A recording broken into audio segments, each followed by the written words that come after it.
ხელოვნური ინტელექტი ყოველდღიურად უფრო ჭკვიანი ხდება, თუმცა მისი შესაძლებლობები დიდწილად იმაზეა დამოკიდებული, რა ენასა და რა ხარისხის მონაცემებზეა ის გაწვრთნილი. სწორედ ამიტომ დღეს მსოფლიოს არაერთი ქვეყანა საკუთარი ენის ციფრული რესურსების შექმნაზე მუშაობს, რათა AI მომავალშიც მათ ენაზე ზუსტად ბუნებრივად და კონტექსტის გათვალისწინებით მუშაობდეს. ამ გლობალურ პროცესს საქართველოს უერთდება ბიზნესისა და ტექნოლოგიების უნივერსიტეტმა ქართული ენის ციფრული სუვერენიტეტის ინიციატივის ფარგლებში შექმნა ქართული ენის მასშტაბური ციფრული რესურსი, რომელიც უკვე ხელმისაწვდომია საერთაშორისო AI ეკოსისტემისთვის.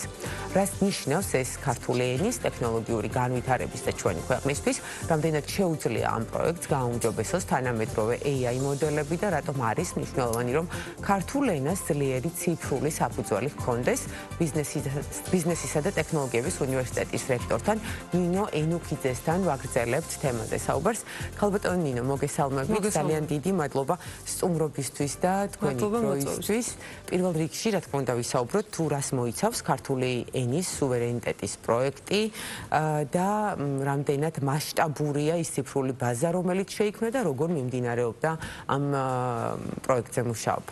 ქართული ენის ციფრული სუვერენიტეტის პროექტი არის ძალიან მნიშვნელოვანი ინიციატივა ჩვენი ქვეყნისთვის, ვინაიდან ქართულ ენაზე საუბრობს გაცილებით ნაკლები ადამიანი, ვიდრე მაგალითად ინგლისურ ენაზე მსოფლიოში, ან ესპანურ, ან სხვა საერთაშორისო ენებზე. შესაბამისად, კრიტიკულად მნიშვნელოვანია, რომ ქართულ ენაზე არსებული ენის მასივები, ის მონაცემები, რომელიც ონლაინ სივრცეში გვხვდება, ერთის მხრივ იყოს მოცულობითი ზრდადი, მასშტაბური და მეორეს მხრივ მათი ხარისხი შესაბამებოდეს იმ სტანდარტს, რომელიც სტანდარტითაც ჩვენ გვაქვს სურვილი, რომ AI მოდელები ტრენინგდებოდეს და იქმნებოდეს. ამ მიზნისთვის ჩვენ პალიტრა ჯგუფთან პარტნიორობით შევიმუშავეთ პროექტის რამოდენიმე ეტაპი, რომელიც მრავალმილიონიან თუ არა ტრილიონიან ბაზებს მოიცავს. ეს არის ენობრივი მონაცემები, ტექსტები, სხვადასხვა ტიპის ტექსტები, როგორც კვლევითი, ანალიტიკური, სამეცნიერო, ისე საინფორმაციო და სხვა, რომელიც განთავსებული არის მსოფლიოში ყველაზე ფართოდ გამოყენებად ციფრულ რეპოზიტორზე, GitHub-ზე. ის უკვე ხელმისაწვდომი არის ნებისმიერი საერთაშორისო თუ ადგილობრივი დეველოპერისთვის, კომპანიებისთვის, ვინც AI მოდელების ტრენინგზე მუშაობს, შექმნაზე მუშაობს. ეს არის ხანგრძლივი პროექტი და ჩვენ გვაქვს სურვილი, რომ ეტაპობრივად გაიზარდოს მოცულობა იმ ენობრივი მონაცემებისა, იმ ინფორმაციის, რომელსაც განვათავსებთ GitHub-ზე და სხვა რეპოზიტორებზე და დავეხმაროთ ადგილობრივ ქართველ დეველოპერებს, ისე როგორც საერთაშორისო ორგანიზაციებს, რომ ქართული ენის მოდელები იყოს სწორი, მას ესმოდეს კონტექსტი, შინაარსი იმ ტექსტისა, რომელსაც ამუშავებს და გრამატიკულად გამართულად და სწორად საუბრობდეს. 12 მილიონი ტოკენი ჟღერს ძალიან საინტერესოდ. რას ნიშნავს მარტივი ენით რომ ავუხსნათ ჩვენს მაყურებელს და ასევე საინტერესოა ისიც, როგორ გახდა ეს რესურსი საერთაშორისო AI ეკოსისტემისთვის ხელმისაწვდომი. დღეს მდგომარეობით უკვე ტრილიონებამდე არის ასული ტოკენების რაოდენობა, რომელსაც ჩვენ ვაზიარებთ.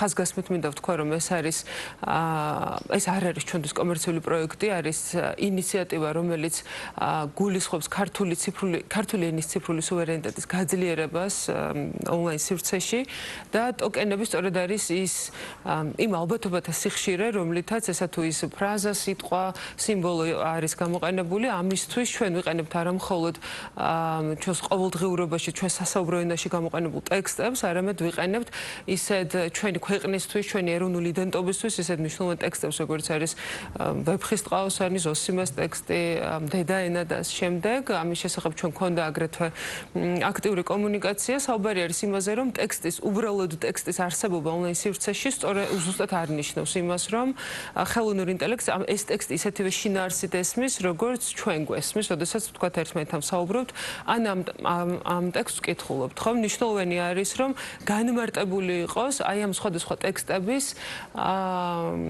კულტურული შინაარსი, განმარტებული იყოს კონტექსტი, ის მეტაფორები, რომელსაც ეფუძნება ამ ტექსტის შექმნის ლოგიკა. ამისთვის ჩვენ შევქმნით ტექსტის დამუშავების ერთგვარი სემანტიკური მოდელი, ენაზე მუშაობის სემანტიკური მოდელი და სწორედ ამ მოდელზე გადაწყობილი მონაცემები იქნა ატვირთული ამ პირველ ეტაპზე GitHub-ზე, როგორც მოგახსენეთ, სხვა ციფრულ რეპოზიტორებზე უკვე მალე შეგვხვდება. კი ბატონო, რა იყო ის გამოწვევები და პრობლემები, რაც ხელოვნურ ინტელექტს ჰქონდა ქართულ ენაზე მუშაობის ნაწილში და რამდენად მნიშვნელოვანია, რომ იყოს სიღრმისეული ცოდნა ხელოვნური ინტელექტის ნაწილში იმისათვის, რომ თქვათ გამოყენება შემდეგ ამ პლატფორმების იყოს გაცილებით უფრო ეფექტური.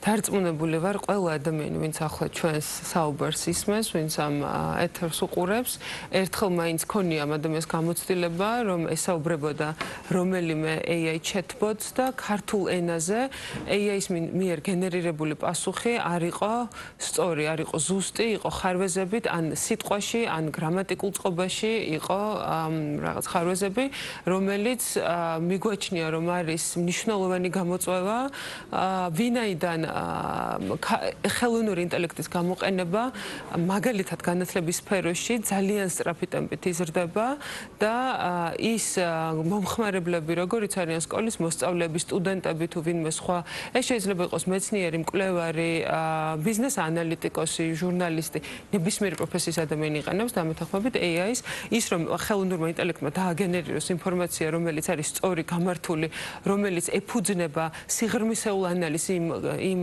ტექსტისა, რომელიც მასთან არის გაზიარებული, ჩვენთვის მნიშვნელოვანია. კიდევ ერთხელ ვიტყვი, ქართული ენა არ არის საერთაშორისო ენა, შესაბამისად, ქართულ ენაზე არსებული ონლაინ ენობრივი მასივები არ არის მასშტაბური და ჩვენ მუშაობთ იმაზე, რომ მათ შორის საარქივო მასალები, რესურსი, სხვადასხვა გაციფრულებული ლიტერატურა, რომელიც ონლაინ წვდომაში ამ ეტაპზე შეიძლება არც არსებობდა, ღია წვდომაში, ჩვენ ეს გავაციფრულეთ, მოვიპოვეთ არქივებზე წვდომა და კიდევ გრძელდება მუშაობა სხვადასხვა ორგანიზაციებთან, ვინც ფლობს ამგვარ მეგამონაცემებს, რომ განვათავსოთ პირველ რიგში მოვახდინოთ მათი ტრანსფორმაცია AI-ისთვის გასაგებ ენაზე, კოდით და შემდეგ უკვე განვათავსოთ ეს იმ მასივებზე, რომელიც გამართავს საერთაშორისო AI მოდელებს და სისტემებს, რომელიც ქართულ ენაზე გსურს რომ საუბრობდეს გამართულად, ლოგიკურად და შინაარსის სიღრმისეული გაგებით.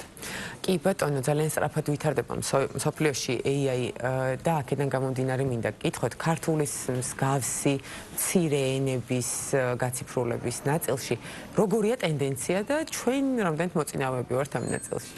მე მინდა ერთი კომენტარი გავაჟღერო, რომელიც გაკეთდა ბიზნესსა და ტექნოლოგიების უნივერსიტეტის მიერ ზოგადად ხელოვნური ინტელექტის სფეროში განხორციელებული ინიციატივების მიმართ მსოფლიო ეკონომიკური ფორუმის დამფუძნებლის კლაუს შვაბის მიერ, რომელმაც თქვა, რომ ერთ-ერთ კონფერენციაზე, რომელსაც ასობით სტუმარი ესწრებოდა, მან განაცხადა, რომ ბიზნესსა და ტექნოლოგიების უნივერსიტეტის მოდელი, კონცეფცია არის სწორედ მომავლის უნივერსიტეტი, რომელიც პასუხობს ყველა იმ საერთაშორისო გამოწვევას და საჭიროებას, რომელიც ციფრული ტრანსფორმაციის პროცესში მსოფლიოში არსებობს და ამ მხრივ ნამდვილად შემიძლია ვთქვა, რომ ბითი მოწინავე არის საერთაშორისო დონეზე, არა მხოლოდ ქართული ენის ციფრული სუვერენიტეტის პროექტის კონტექსტში, არამედ ყველა AI ინიციატივით, რომელსაც განათლების სფეროში ვახორციელებთ. რა თქმა უნდა, შევისწავლეთ სხვა ქვეყნების გამოცდილება, სამწუხაროდ ვერ ვიტყვი, რომ მოწინავე არის რომელიმე ქვეყანა, რომლის მაგალითსაც ჩვენ მივბაძავდით ან რაღაც ნიმუშად ავიღებდით, ნამდვილად არ იყო ესე, თუმცა არის მცდელობა ბევრ ქვეყანაში, სადაც ენის მასივები არის მცირე, ხელოვნური ინტელექტის მიერ იმ ენაზე საუბრის გამოწვევა არის მაღალი, ისევე როგორც ქართულ ენაზე. კიდევ ერთხელ ვიტყვი, გამიჭირდება დავასახელო რომელიმე ქვეყნის გამოცდილება, რომელიც ამ შემთხვევაში იქნებოდა მისაბაძი. თუმცა არსებობს AI მოდელების კონკრეტულ ენაზე ტრენინგის მეთოდი, არსებობს საერთაშორისოდ აღიარებული მეთოდოლოგია და სწორედ ამ მეთოდით ჩვენი მეცნიერების და მკვლევრების გუნდი მუშაობს იმისთვის, რომ ყოველდღიურად, თქვენ როდესაც ესაუბრებით AI მოდელებს, უფრო მეტად გამართულად დაგიბრუნოთ უკავშირი.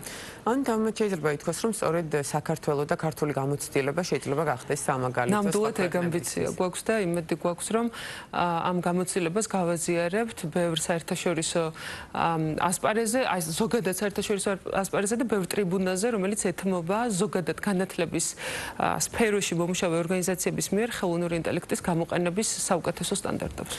ქალბატონ ნინო, არსებული დახვეწილი და გაფართოებული შესაძლებლობები უკვე სამომავლოდ ქართული AI პროდუქტების, სტარტაპების, კვლევითი ნაშრომების მიმართულებით რამდენად შეიძლება იყოს წინაპირობა იმისა, რომ გაცილებით კარგი შედეგი დაიდეს.